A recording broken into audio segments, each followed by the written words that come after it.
Nagy szeretettel köszöntök én is mindenkit, ugye pünkösdre készülünk, és a mi Urunk Jézus Krisztus olyan szépen bemutatkozik egyetlen szóval, azt mondja ugye, hogy hát hogy nem baj, hogyha ő elmegy maga helyett, új vigasztalót küld az Isten.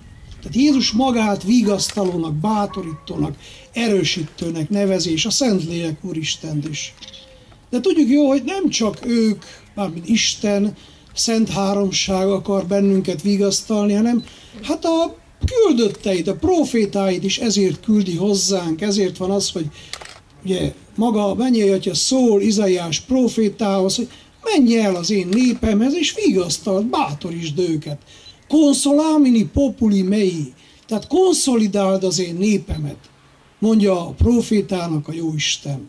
Konszolidálni. Tudjuk jól, hogy épület, ha roskadozik, akkor hát aláfalaznak, megerősítik, talpra áll. És én azt gondolom, azért gyűltünk össze, hogy hát konszolidáljuk, bátorítsuk Katát a maga munkájában, és a gyerekeket is, hogy igenis elindultak egy úton, és ez az út nagyon messze vezethet. Menjenek bátran előre. Názáretbe Jézus Krisztus nem mondhatott magának nem tudom milyen nagyszerű iskolákat, és mégis elég ügyes életre való ember lett belőle, nem igaz? Nem az a lényeg, honnan indul el az ember, hanem hogy hova jut. És a magyar történelem nagyjait vettük sorba a múltkorjába, és arról beszéltünk, hogy igazából, hát hogy mondjam, legtöbb írónk, költőnk, hát olyan egyszerű körülmények közül indult el, nem? Móricz Zsigmondról olvastam, hogy felkérték, írjon egy tankönyvet egy iskolásoknak, és akkor azt mondja, leült és elgondolkozott, hogy az ő első tankönyve milyen volt. Hát azt mondja, ez olyan volt, hogy hát télen befagyott az ablak, és körmével szépen belevéste az anyukája a betűt, és akkor ő próbált hasonlókat firkálni oda, és mondta, hogy az O betű tetszett neki a legjobban, mert és oda dugta a száját, és akkor már mindjárt megvolt az O betű, és az volt neki a kedvenc betűje. És ahhoz képest, hogy így indult el a betűvetés útján, hát hogy mondjam, az elég jól megtanult magyarul fogalmazni és írni ott a Tóth atyafiak között, nem?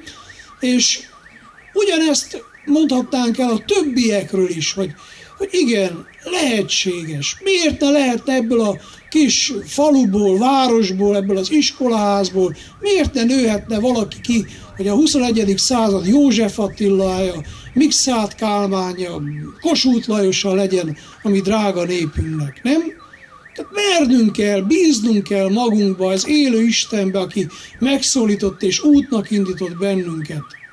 És hogy mondja Katának is valamit, hát 70-es években egy fiatal tanár kikerült Románia legeldugottabb helyére, Zsil völgyébe, egy Urikán nevezetű városba.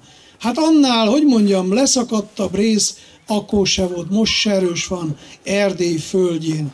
És mint fiatal tornatán, ugye akkor nem kérdezték, hova akarsz menni, egyszerűen kaptál egy helyet, oda kellett menjen. Hát első órán, na gyerekek, felvesszük a tornaruhát, senkinek nem volt, de nem baj, akkor fehér bugyikára vetközünk, és tornászunk. Persze tornaterem se volt, félrerakták a padokat, és akkor ott elkezdődött a tornaóra. Másnap az összes szülő benn volt, és kiverte hisztit, hogy a ugye felolajozott padlón, hát az a torna, az a fehér bugyika, hát hogy mondjam, finoman fogalmazva elég tarka lett. És hogy mit gondol ez a lökött tanár, hát aztán nem elég, hogy a fociznak közben tornaórán még le is vetköztette a gyereket, meg nagy botrány lett belőle, de nem adta fel ez a fiatalember, foglalkozott tovább a gyerekekkel. És hát egy tornaiskolát teremtett meg, és mikor Montrealban, meg máshol ezek a lányok, Nádia Komenes, meg a többiek egymásra hozták a díjakat, hát akkor, hogy mondjam, mindenki elismerte az ő munkáját. Igen, hiszem, hogy itt Polgárdiba, ebbe a Don Bosco iskolába ugyanabból az anyagból teremtette a Jóisten a gyerekeket, mint a világ bármelyik nagy vezető iskolájába. És hiszem, ezeknek a gyerekeknek ugyanúgy van esélyük az életben bizonyítani, elérni álmaikat, céljaikat, megvalósítani legszebb vágyaikat, mint bárki másnak.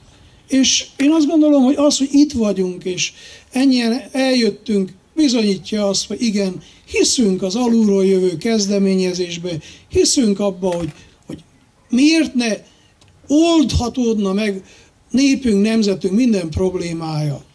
Ugye, rengeteg ilyen e-mailt kap az ember, hogy ennyi a Mohamedán Európában, és 2025-re ennyi lesz, és 2050-re vége mindennek. Na, sokszor úgy érzem ezt, mintha ülne valaki a ház előtt, és leesett 3 cselép. Na, 10 év alatt le fog esni 30, 2025-re leesik a háznak a fele, 2050-re összedől a világ. Na hát, akkor üljünk le, sírjunk. Hát nem ez a megoldás. A keresztény ember nem karbatett kézzel sírdogál, hanem igen, vannak reális problémáink, tényleg leesett az a 3 cserép, hát másszunk oda fel, és rakjuk vissza, nem? Tehát vannak problémák itt a Kárpát-medencében, de hiszem, hogy megoldható.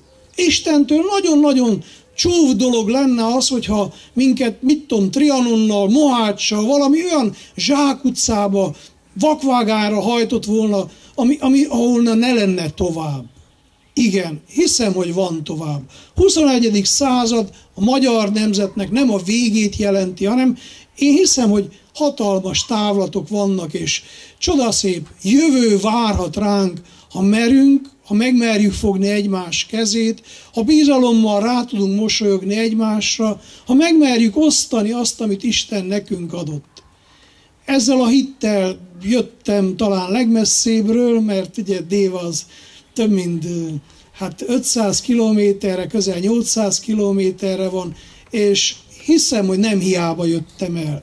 Én lelkem mélyén nagyon-nagyon remélem, hogy talán 20-30 év múlva, vagy talán még hamarabb is Kárpát-medencéjében minden faluban lesz egy iskolaház, minden városban.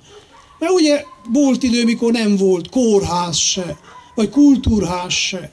Azok a gyerekek, akiknek a szülei nehezebben tudják a szülői funkciókat teljesíteni, hogy leülni a gyerekkel, tanulni, jó szóval nevelni, hát ezeket a funkciókat jó, hogyha egy ilyen kati lelkű fiatal átvállalja, és azt mondja, hát pont arra születtem, hogy gyereket neveljek, és ez milyen nagy buli, miért ne csinálnám, jókedvel, szeretettel. És én azt hiszem, hogyha segítünk az ilyen családoknak abba, hogy igen, a gyereküket nem elveszik tőlük, hanem megkapják ezt a támogatást, hogy jó szóval, szeretettel, vidámsággal, hát akkor ők is hálásak lesznek, mert hát ki ne örvendene annak, hogy hazajön a gyereke, és azt mondja, hogy kaptam egy jó jegyet, nem? Ki ne örvendene annak, hogy a gyereke mosolyog, és jókedvű, és örömét leli az életbe. Én hiszem, hogy ez az öröm, ez a jókedv, ez a derű, hát egy új holnapot hozhat el mindannyiunk számára. Ugye, hogyha valaki beteg, ilyen kis injekciót adnak neki, egy pici dolgot, és 2-3 szuri után már mindjárt jobban van az ember, nem? Hát miért ne változtat? Miért aggódnánk csak csupán azért, hogy mennyi baj van itt a Kárpát-medencében? Merjünk összefogni, merjük a feladatokat szépen kijelölni, és azt szépen együtt közösen megoldani. Köszönöm, hogy meghívtak, hogy itt lehetek, és önök is, hogy eljöttek, és Isten áldását kívánom, kérem, hát a Don Bosco Gyermekvédelmi Központ minden egyes lakójára. Köszönöm.